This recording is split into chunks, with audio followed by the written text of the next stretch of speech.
So without a doubt, the S22 Plus is the go-to Android phone at the moment. It has an improved build quality, a new camera system, the new Snapdragon 8 Gen 1 chip, and promises to give us 4 years of software updates. But with all that being said, there are a few drawbacks like the battery life and that new power-hungry SoC. So in this video, I'm going to be going over my thoughts on the build quality, the performance, the battery life, One UI, and of course the cameras. Now without taking too much of your time, let's get this party started. As I said, this is the go-to Android phone right now. Samsung brought out the S22, the S22 Plus, and the Ultra, but the S22 is that middle child that gets all the glory. Now, fun fact, it is the same price as the S21 Plus that came out last year, coming up at the price of $999 for that 128GB variant. Now, I know some people might think the price might be a bit too steep, and you're probably right, but remember that Samsung always reduces their prices down the line, either from one factor or another. So make sure you look out for deals for the S22 Plus if you are really interested in this. The physical aspect of the S22 Plus are what I love about the phone the most. It is 6.6 inches tall with Gorilla Glass Victus Plus on the front and at the back, just to make sure that when it falls, it doesn't break or have any significant scratches. So Samsung says. Personally, I do not take any chances, so I ordered a clear case from Spigen or Spigen right before the phone came, just to be on the safe side. The back of the phone is where the build quality shines the most. It has a very smooth matte finish in pink gold, and it complements the rails that are around the phone. Now, the camera bump is very similar to that of last year, and if you look closely, it's almost like an extension of the aluminum rails. It is also very similar to the iPhone 13 Pro due to that square-shaped design that my girlfriend and I always mix up our phones because we literally have the same clear case from Spigen. On the right side of the phone, you have the volume button and the power button. Now with the shape and their height, you can easily distinguish these buttons in the dark with ease. Now at the bottom, you have a USB-C port, which is standard by now, and on the right side, you have stereo speakers. Now the speakers are pretty good. The bass does get lost in its sound as you increase the volume, but overall, it's pretty good. The display of the S22 Plus is pretty good. It's a dynamic AMOLED 2X with a 120Hz refresh rate and can go down all the way to 48Hz when you're not staring at the phone. Thanks to Samsung for clarifying that, because everybody thought it could go all the way to 10Hz like the S22 Ultra.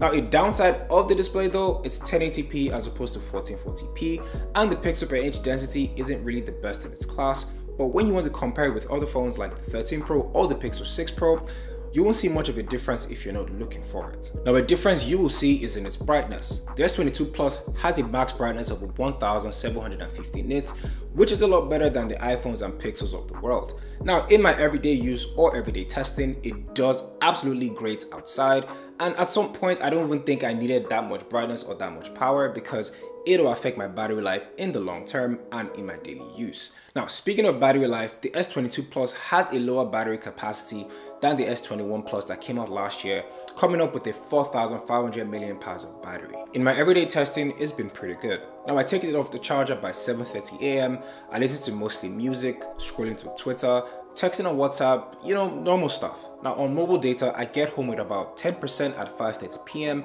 but on Wi-Fi, I get home with about 25 to 35%, making up about 6 to 7 hours of screen on time, which isn't exactly bad. Now, other features that I haven't talked about, the S22 Plus has a ultrasonic fingerprint sensor, which is fast, responsive, and I absolutely love it. It is also IP68 water and dust resistant, but I will not be testing that out because I will not be trying the devil. And also, finally, it is very light, coming up to 196 grams, which is the best because I do not get any sort of hand fatigue whatsoever. What makes the S22 Plus great is not just the hardware, but the software. Currently, I'm on One UI 4.1 on Android 12, and it has grown on me. And I can confidently say that Samsung has the best Android experience right now to further notice. Now, even though One UI is still growing on me, I found it quite useful in my daily life. So first things first, the customizable always on display is a welcome addition. Now, I have a lock screen widget to see if I have any schedules or alarms, and they're customizable to what you prefer. If you're also into applying themes and not really customizing with installing Nova Launcher, Samsung has different themes that you can choose from, especially when changing icons if the stock icons are not just your taste. I'm a very simple person when it comes to my home screen. I prefer a colorful wallpaper with 3 to 4 essential apps on the front and color code my apps for easier access. Now, one of the few features or gimmicks on One UI is the fact that you can remaster older pictures to suit, what it'll look like now. Basically, it just takes older pictures and makes them better. But between me and you, I have only used this once or twice, so I want to think this is some sort of a gimmick to me, but I guess some people might find this quite useful. Now, speaking of pictures, the S22 Plus has a few improvements to its camera system. It's a 50 megapixel wide angle lens, a 10 megapixel telephoto lens with a 30x zoom, and a 12 megapixel ultra wide lens.